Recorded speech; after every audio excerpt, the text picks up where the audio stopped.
Hi guys, welcome back to channel. So आज की इस वीडियो में we are going to cover English literature and English grammar. मेरे English 1 में 90 आए थे, इंग्लिश 2 में 96 आए थे। मेरे दूसरे सब्जेक्ट्स में कंप्यूटर में 97, फिजिक्स वो साइंस का सब्जेक्ट मिला के 97 या 98, हिस्ट्री ज्योग्राफी मिला के 99, सब में बढ़िया है। लेकिन English 1, English 2 96, 90 and the worst part, ये कंपलसरी सब्जेक्ट्स है। सो अभी तुम इसको इम्पोर्टेंस नहीं दे रहे होगे। इंग्लिश 1 को तुम भूल ही गए होगे कि सब्जेक्ट है, एंड इंग्लिश 2 चलो तुम पढ़ रहे हो कि तुमको इंटरेस्टिंग लगता है। It's very interesting. Julius Caesar बहुत प्यारा प्यारा। All the stories of ICSE they are pure gold. मैं अभी 11 में CBSE में हूँ। I don't like the stories, but जो 10th ICSE स्टोरीज थे उनका level, the understanding, the deep meanings, they were so great, they were so beautifully written। और English 1 English 2 में वैसा सिलेबस का कुछ नहीं है। तुमको इसमें 4-5 पॉइंट्स बताऊंगा। मेक श्योर कि तुम ये पॉइंट्स फॉलो करो एंड ट्रस्ट मी, जितने भी टॉपर्स है सबसे पूछ लो, उनका मार्क्स पता है कहाँ कटा। Not in any other subject but English 1 English 2, these 2 subjects. Why? Because these subjects are considered very easy, but then यही लास्ट में आके मारता है तुम्हारी। सो ये 2 सब्जेक्ट्स पे तुमको बहुत अच्छे से फोकस करना है। So first of all starting with English literature. ठीक है, बहुत प्यारा सब्जेक्ट। जूलियस सीजर पढ़ो, बढ़िया से पढ़ो। कोई भी पैराफ्रीजिंग बुक यूज करो क्योंकि it's very tough for you to understand in that language. See, what I will recommend, the best way to study English literature. Whenever you're studying JC, study with Sudhir के videos खोलो, and there's a very underrated guy, okay, very underrated. वो ना acting करके बनाता है, ठीक है? Comment down his name if you know him. Acting करके बनाता है, इतना प्यारा content है उसका, उसकी acting इतनी अच्छी है. It's good. You can actually remember those concepts when you're in exam after seeing his acting. So yeah, that's really nice. तो वो जो है उसकी एक्टिंग देखो, ठीक है? Study with Sudhir, bestest explanations of ICSE English out there, ठीक है? इंग्लिश 1 में वो ग्रामर प्रैक्टिस भी कराते हैं, इंग्लिश 2 के explanations are goated. Never learn English in different language. तुमको इंग्लिश पढ़ना है, इंग्लिश का एग्जाम देना है, इंग्लिश में पढ़ो। If you are understanding it in Hindi, देख तू CBSE में वो कर रहा है, समझ आता है, तू ICSE में नहीं कर सकता। उसमें लैंग्वेज शुड बी नाइस। तो अंडरस्टैंड इट इन इंग्लिश, तुम्हारी इंग्लिश में इम्प्रूव होगी, ठीक है? तुमको बढ़िया अच्छा भी लगेगा पढ़ के। You will get to know different words, new words, you will be able to use them in exams. So it will be really nice if you include those words in your answer sheet, okay? तो अब English literature का जो answer writing होता है, देखो जो question में पूछा हुआ है, who was it, where were they, ठीक है? अगर इतना पूछा हुआ है बस उतना लिखो फर्स्ट पैराग्राफ में। तुमको अगर कॉन्टेक्स्ट देना है तो उसके नेक्स्ट पैराग्राफ में दो, ठीक है? उसके पहले फर्स्ट पैराग्राफ में पूरा फुल करके लिख के मत आ जाओ, बिकॉज कीवर्ड्स दिए हुए रहते हैं टीचर्स को, वो ढूंढते हैं, उनको मिल गया, टिक करेंगे, फुल मार्क्स देंगे। अगर उनको ढूंढने में बहुत ज़्यादा टाइम लग जा रहा है तो they will be bit disappointed in your answer sheet, ठीक है? उनको कीवर्ड्स दो। अगर तुम बड़ा वैसे आंसर लिख ही रहे हो तो हाईलाइट करके आओ, वरना नहीं, ठीक है? उतना बड़ा आंसर में उनको कीवर्ड नहीं मिलेंगे, कीवर्ड के मार्क्स होते हैं, ठीक है? अगर कीवर्ड्स हुआ या उससे कुछ सिमिलर हुआ। अब many of you have a doubt कि कीवर्ड होते क्या है, हर जगह सुना होगा। कीवर्ड देखो, जो बुक में वर्ड्स यूज होते हैं ना, इंपॉर्टेंट वर्ड्स, ठीक है, वो सभी कीवर्ड्स होते हैं और कुछ नहीं होता। तो चिल मारो। बुक की जो लैंग्वेज है, कोई कोई वर्ड्स जो है जो तुमको लगता है उस एरिया पे इम्पैक्ट बहुत ज़्यादा था इस वर्ड का, उस वर्ड के बिना वो सिचुएशन समझा ही नहीं सकते थे, तो those are basically the keywords. Keywords मतलब वही जो स्टोरी का जो क्रक्स दे देना वैसे वर्ड्स, ठीक है? जो इंपॉर्टेंट लगे तुमको story, those are keywords, that's all. The photographer वाला जो स्टोरी है उसमें अगर तुम पर्टिकुलर वर्ड्स वहाँ के मेंशन नहीं करके आओगे तो वहाँ कीवर्ड्स क्या है, जो स्टोरी में वर्ड्स यूज हुए हैं वही वहाँ के कीवर्ड्स है। That's all, that's the concept of keywords, okay? So keywords done. Now coming to answer writing which is also done.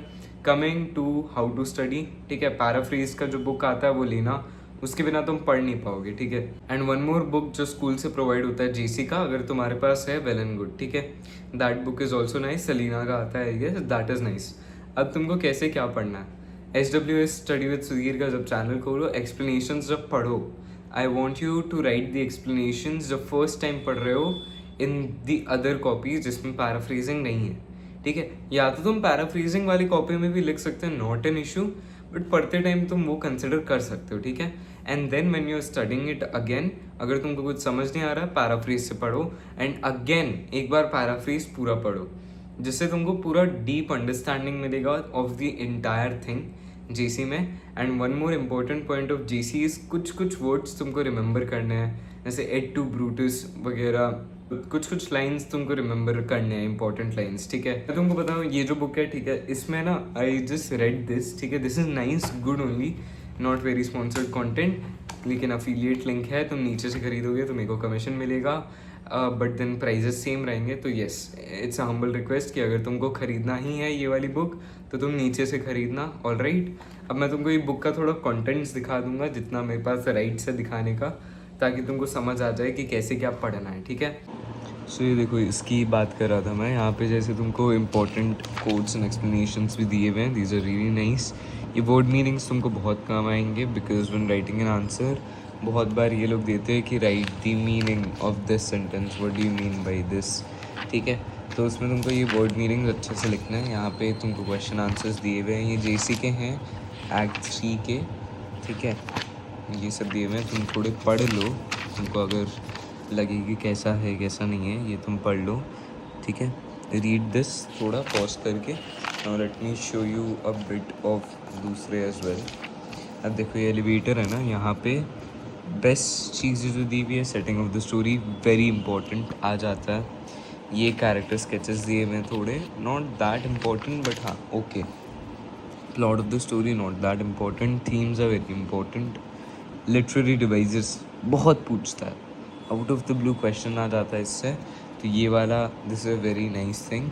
Messages all literary devices very nice thing, and then ये meanings वापस दिए हुए ही हैं, and then ये सब वही same question answers वगैरह है, एमसीक्यू भी है। तो इसके साथ साथ तुमको वो आईसीएसई के सीबीक्यूज भी सॉल्व करना है, वरना तो नहीं होगा। दीज आर नाइस एक्सट्रैक्ट्स वगैरह दिए हुए हैं, ऑलराइट। एंड अगर तुम ये ले लो तो फिर तुमको सैम्पल पेपर्स की उतनी ज़रूरत नहीं होगी। ये हुआ, ऐसे तुमको लिटरेचर पढ़ना है basically, this is the whole concept of literature. And then जब तुम चैप्टर्स पढ़ रहे हो ना दूसरे वो पतले वाले बुक के, पूरा अच्छे से एक्सप्लेनेशन जब भी पढ़ते हो लिखो, आसपास में पेंसिल लेके बैठो, लिखो, बस समझो मत, ठीक है। टेक्स्ट रीड करते रहो, उसको लिखो। टेक्स्ट रीड करना इंपॉर्टेंट क्यों है? क्योंकि अगर तुमको कीवर्ड्स नहीं पता है तब नहीं होगा। एटलीस्ट तुम्हारी 3-4 बार रीडिंग हो जानी चाहिए बुक की, जब तक तुम्हारा बोर्ड्स आता है उस टाइम तक, ठीक है। और अगर नहीं पढ़ोगे तो तुमको कीवर्ड्स याद ही नहीं होंगे, तो that's why make sure that you reading. तो लास्ट में जाके ना मेरा हालत ख़राब हो गया था, ठीक है, इसलिए मैं देखो अभी से बोल दे रहा हूँ, लिटरेचर के चैप्टर्स अच्छे से पढ़ना, कुछ स्किप मत करना। एंड वन मोर थिंग, अगर तुमको कुछ समझ नहीं आ रहा है उनके चैनल से, या तुमको फर्दर एक्सप्लेनेशन चाहिए, जैसे वो जो स्टोरी है हॉन्टेड हाउसेस, अब उसका एक्सप्लेनेशन ना बहुत कॉम्प्लिकेटेड है, SWS से पढ़ो, ठीक है। यूट्यूब पे और 2-3 सोर्सेज है, इंग्लिश फॉर ऑल है, उनसे पढ़ो, ठीक है। और एक सोर्स है ऑनलाइन फ्री PDF नोट्स ऐसा करके यूट्यूब पे, उनसे जो चैप्टर तुमको अच्छे से समझ नहीं आता है उसके 2-3 जगह से पर्सपेक्टिव लो और खुद सोचो कि अच्छा this is my perception of it, and then write the answers, then use those keywords that you have found through these sources in your answers, so that you know answer sheet तुम्हारी भरी पड़ी भी हो और तुमको भी सब समझ आए, alright. The last thing of literature, तुमको आंसर राइटिंग आनी चाहिए। आंसर राइटिंग में क्या है ना, तुमको कीवर्ड्स कैसे स्ट्रक्चर करना अपना आंसर वो आना चाहिए। अगर तुम स्ट्रक्चर नहीं कर रहे हो आंसर तो तुम मार्क्स लूज करोगे। एंड अपन को ना जेसी में इमोशंस आ जाते हैं, because it's obviously such a beautiful piece of writing, right. तो वो पढ़ के मतलब जब आंसर शीट में लिख रहे होते हैं तो हम लोग 1-2 पेज जेसी के लिए लगाते हैं एक एक आंसर, ठीक है। तो आपको उतना नहीं देना, आपको उसको थोड़ा कम टाइम देना, बिकॉज एंड में जाके ना जो आपके लिटरेचर नॉर्मल बुक वाले आंसर्स बचेंगे उसमें आपको टाइम नहीं मिलेगा। तो आप अभी से हैबिट डाल लो कि जेसी के आंसर्स में आपको थोड़ा कॉन्टेक्स्ट देना है, जितना क्रिस्प प्रिसाइज हो पाओ उतना क्रिस्प प्रिसाइज हो, ठीक है। जेसी के आंसर्स में precise in the sense because most of us we write in emotions, पूरा 1-2 पेज भर देते हैं, उतना नहीं। तुम चाहे आधा पेज लिखो, 70 या 65% ऑफ द पेज लिखो। ट्राई करो कि अगर तुम जहाँ 2 पेज लिख रहे थे वहाँ तुम 75% ऑफ 1 पेज में आ जाओ, ऐसा करके आंसर लिखो, ठीक है। सो दैट तुम्हारा टाइम भी बचे, जो एग्जामिनर है उसको भी दिक्कत नहीं हो चेक करने में, and it's win win for both of you, alright. So ऐसे तुमको जेसी के आंसर्स लिखने हैं। तुम्हारा जो पैटर्न है, तुम्हारा बुक चेंज हो गया, मेरा भी बुक चेंज हो गया था, मैंने भी ट्रेजर चेस्ट ही यूज़ किया था। So don't worry, I can relate with you all कि कैसे क्या है, तो डोंट वरी। इसलिए अभी क्वेश्चंस क्योंकि तुम्हारे पास पहले के हैं नहीं, तो न्यू क्वेश्चंस तुमको यहाँ से मिलेंगे, एंड कॉम्पिटेंसी बेस्ड क्वेश्चंस जो रिलीज़ किए थे आईसीएसई ने वो तुमको अच्छे से देखना है, क्योंकि उसमें आंसर्स लिखा हुआ है, आईसीएसई का पॉइंट ऑफ व्यू लिखा हुआ है, तुमको कीवर्ड्स भी मिल जाएंगे, जितने सैम्पल पेपर अभी तक रिलीज हुए हैं वो भी देखो, so that you get the gist के आंसर लिखते कैसे, अब भी देख लेना, ठीक है। After this video go to ICSE website, sample papers देखो। Now coming to grammar. अब ग्रामर में व्हाट आई विल सजेस्ट, जो राइटिंग पोर्शन है ना, मैं पूरे साल नहीं किया था, जो इंग्लिश सब्जेक्ट है वो कंपलसरी है, इसमें और अच्छे आते तो I would have scored better, so it's a tip for you all. जो ग्रामर है, ग्रामर प्रैक्टिस करो अभी से, जो राइटिंग पार्ट है, जो कॉम्प्रिहेंशन है, उसको अभी से प्रैक्टिस करो। एंड लेटर चलो okay, notice is very doable, चाहे नोटिस थोड़ा कम लिखो अभी, लेटर थोड़ा कम लिखो अभी, लेकिन जो राइटिंग पार्ट है ना वो तुम अच्छे से लिखते रहो। हफ्ते में एक बार लिख लो, तुम सैटरडे संडे बैठ के कोई भी एक दिन चूज कर लो कि हाँ मैं इस दिन राइटिंग करूँगा। एंड इफ़ तुम्हारे ट्यूशंस नहीं है make sure that you are doing it, because English के ट्यूशन रहते नहीं है, हम लोग सोचते हैं एंड में करेंगे, बट एंड में दिक्कत हो जाती है। इसलिए हर सैटरडे संडे कोई भी एक फ्री दिन, जब भी तुम फ्री हो, तुमको पढ़ने का मन नहीं कर रहा है, उसमें तुम कर लो राइटिंग पैसेज, ठीक है। So this is how you going to prepare for grammar. Now उसमें जो ग्रामर पार्ट है ना, मैं तेको बेस्ट स्टेप बता रहा हूँ, तो कोई भी इंग्लिश सीरीज देख, ठीक है, ड्रामा देख, कुछ भी देख, चाहे तो आर्टिकल्स पढ़, कुछ भी पढ़, ठीक है, या तो तू हाई क्वालिटी ऐसे मटेरियल वगैरह पढ़ ले which you can get from anywhere on the internet, that will do good for your grammar itself, ठीक है।